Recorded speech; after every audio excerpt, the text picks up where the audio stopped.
Do you want straight A's, but you're struggling to study because you're losing concentration, you're procrastinating, and you're watching this video instead of studying? Are you trying everything you can to get the best grades possible, but you're still struggling because, I don't know, you just think your teachers suck, or you're just not getting the concept right, you don't really understand it, you don't know what the best way is. I'm gonna need my glasses. You don't know what the best way is to so, do you have Asian parents? You might not have Asian parents, but Asian parents are partially why I got extremely good grades. So, at the time I was 17, I was looking at the top universities in the UK. I was like, oh, I want to go to this one because, it was the top university. And then my dad was like, oh, well, if you go to these universities, you'll instantly become successful in life, right? Which is not true. But you can still try to get good grades because, I think as someone who understands the other side of this, I think there's still value in getting into a brand university like, I don't know, Cambridge, Oxford, or LSE, but it's not going to solve all your problems. But if you want to go to these specific universities, or you just want to get good grades in general, to make your parents proud or whatever, like,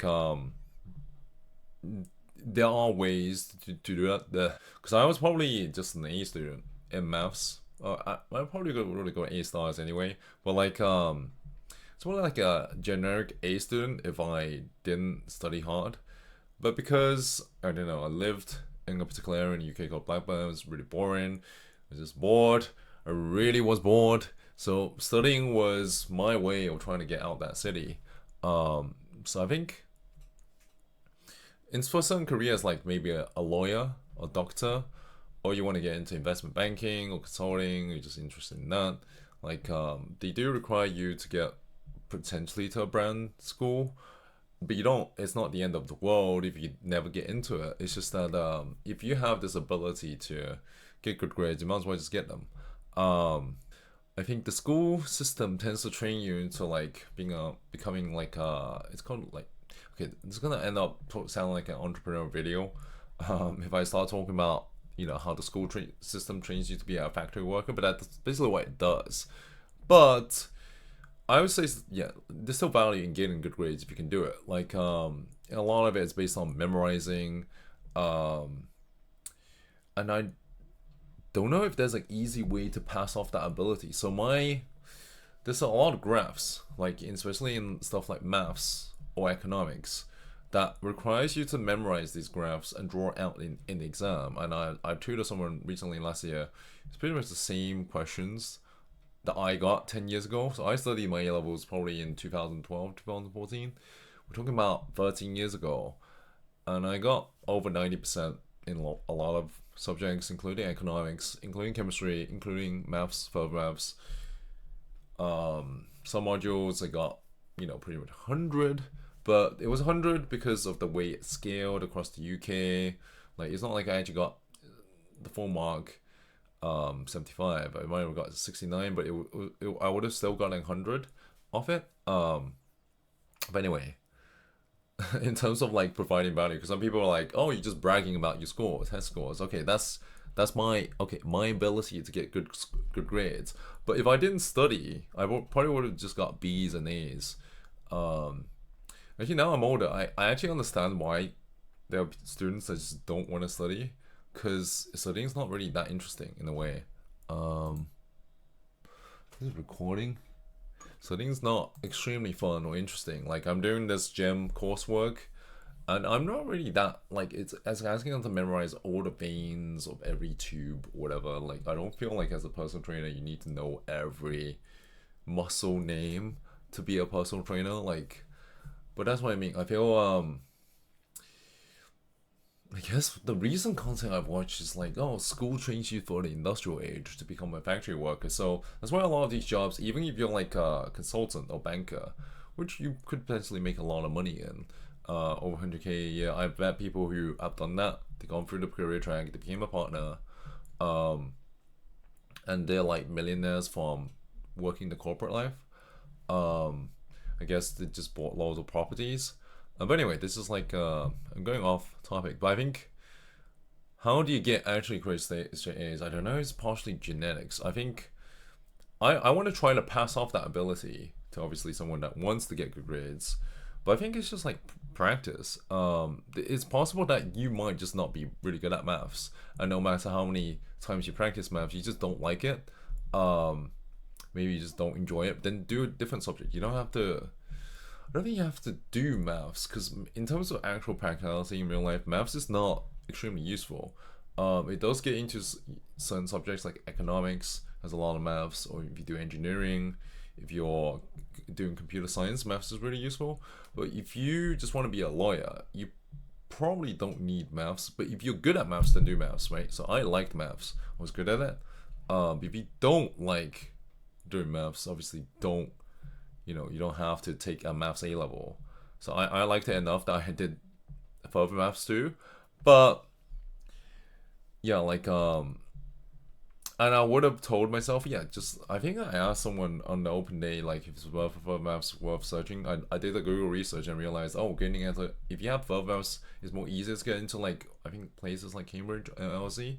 LSE definitely has a lot of maths module stuff. So yeah. So let's see. So loads of past paper practice. If you do loads of past paper practice, it's gonna help. Right? Like it's like anything. There's gonna be kids that are just naturally good at it. Doesn't mean that actually, to be honest, even if they might be smarter than you in this, in terms of actual what I didn't know when I was 17 is that I was also obsessed on getting the best grades because I thought, oh yeah, if I get really good grades, then I'm gonna be an instant success, right? But this is not how life works. If you get grades, you can get into good school, which brand schools are technically more valuable in a way because some like JP Morgan, Goldman Sachs, they might actually recruit from the top universities because they just want talent, right? I think the way these companies work is they would just want the smartest people, most talented people to come work for them because I don't know, like it increases the odds of the company's success. If you can sell the company in a way that attracts recruits talent, and they just want smart people to work for them, and I think they offer these attractive packages. Because I personally tried corporate life, I didn't find it really that interesting. Maybe I'll do it again, but I was not really inspired by sitting in office. Um, but some people like that. Some people, I met a guy the other day. He was so buzzed about working for JP Morgan. Like I've never worked for JP Morgan, but it doesn't really excite me. So I think some people might be a better fit for those kind of careers. You don't need to do all nighters. I never did all nighters. I don't know how much of it is genetic though, because I think as much as I want to pass off my ability to take exams to someone, I don't think. I think it's just practice, right? Like maybe just like no matter how much you play basketball, there's like maybe a cap to how good at it. Um, but if you're trying hard in terms of taking exams, memorizing, trying your best, it's better than I guess not trying. But then yeah, I guess it opens doors because 90% of the labor force is employed in some sort of job. So if you can get better grades, it could lead you to potentially better jobs.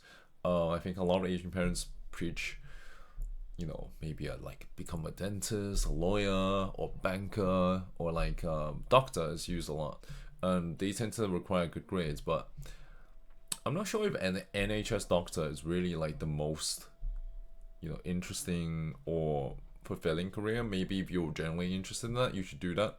Um, if I had to give my advice to the 17 years, I say get the best grades possible, but don't. I think, yeah, still get the best grades possible. Don't think that just going into a certain school, like a lot of it would be more life advice I would give to myself than trying to get the best grades possible. But I think if you can get good grades, it's potentially the right path for you. I mean, if you can do it, then do it. Um, but for those that I guess I don't know, just struggling because they think they have bad teachers, um, you could try. I would probably suggest using ChatGPT. Like ChatGPT can give you specific questions and you can ask it anything. It's not 100% correct, but we obviously have AI tools.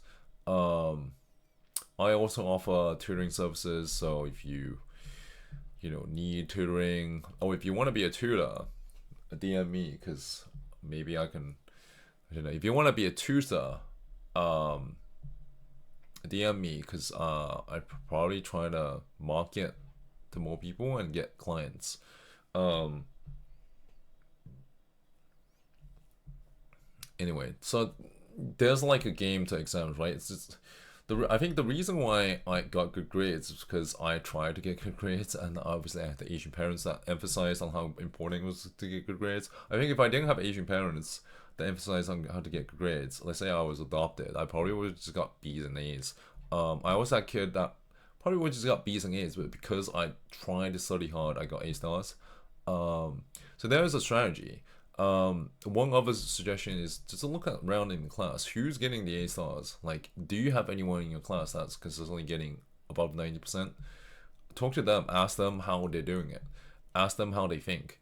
What are they doing? Like, so I had some example. I tried to hang out with the kids that got above 90%, and it actually did help me because it just, well, firstly, it just showed it was possible. Secondly, I was trying hard, but I was not getting 90%. I was getting like 83 in my chemistry exam. So I'm looking at this girl, she's got 97 in her. Eventually, yeah, towards the end of the second year, I am getting like 99s or whatever. Um, yeah, it's basically doable. I think probably seeing someone that can do it and asking them for tips on how they're doing it is one thing. Um, in terms of memorizing, I don't know, maybe you want to. One thing I did to memorize things would I get a blank piece of paper, I'd write on it, and then I try to memorize the graphs by drawing it out on the blank piece of paper. I flip it over, draw a different graph. Like you could try getting a blank piece of paper and trying to draw it out completely. I think memorization is completely. It's not useless, but I think partially a lot of these schools are, I guess, based on the industrial age, or like they need just a lot of factory workers. And obviously we have the internet and ChatGPT on our phones all the time, so you don't necessarily need to memorize. But a lot of, including like banking assessments or like interviews, they have all these rules and things and regulations, and they want you to do that. That I don't think is really necessary. But anyway, I was good at memorizing, so I was good at history and with religious education and all these. I can memorize terms. I can't remember every term I memorized back then, but I can remember it within a year or a couple months. Um, let's see what else. And there's like completely like structures, like different kind of exams, different subjects require different skills. So if you're doing economics, there's like what is it, like intro, analysis, evaluation, conclusion. If you're doing like maths, I don't know how much natural aptitude. I do think natural aptitude is partially a factor, but I think you can get better at it. But if you try really hard and you're still struggling, it's okay if you're not good at maths. Get better at something else. It's not really fundamental to like a job. Like me being extremely good at maths gave me no particular advantage in a consulting job. Like they don't care. Um, but it helps in academia to get into these universities. Um, see, some people like mind maps. I never used mind maps or whatever, like flashcards. So I think you could try different things. Obviously with AI, you can answer specific questions, which is very, very useful. Never had AI back in the day. And that's obviously useful for interview practice or like writing cover letters and stuff like that. Um, the marking scheme is quite important. So you'd have to deeply understand the marking scheme. When I say deeply, I mean, so when I was studying, I probably did 12 or 13 or 14, 15, 16, and potentially 20 past papers.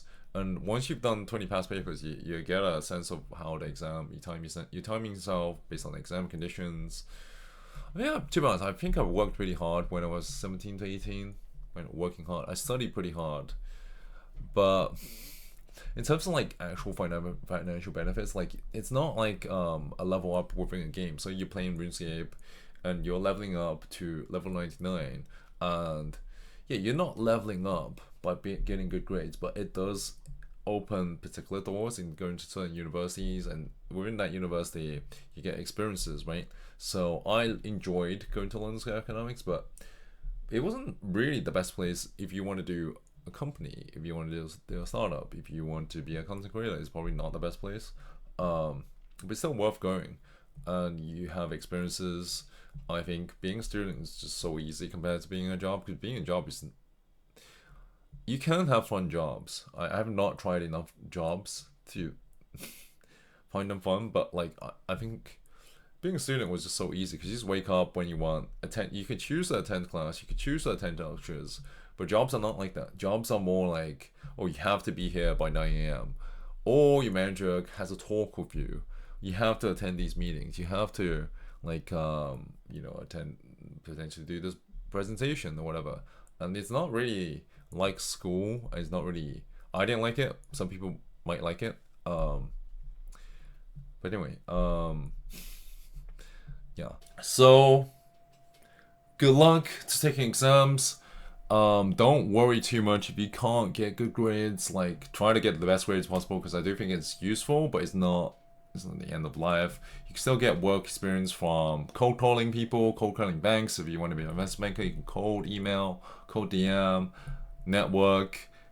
I've not succeeded in doing that, but if you send 1,000 fucking cold emails to these banks, there'll be someone that could potentially interview you. So I think if you're really interested in these careers, but I also say don't get too hung up on the prestige of like working for, like, these banks. I think but I don't know, because yeah, 100K a year in these banks is useful, but it's probably not a dream. So I think yeah, just try to get the best grades possible. Ask people who work in the industry, get a feel of the industry by asking them, and then you probably get a sense of whether you want to work there.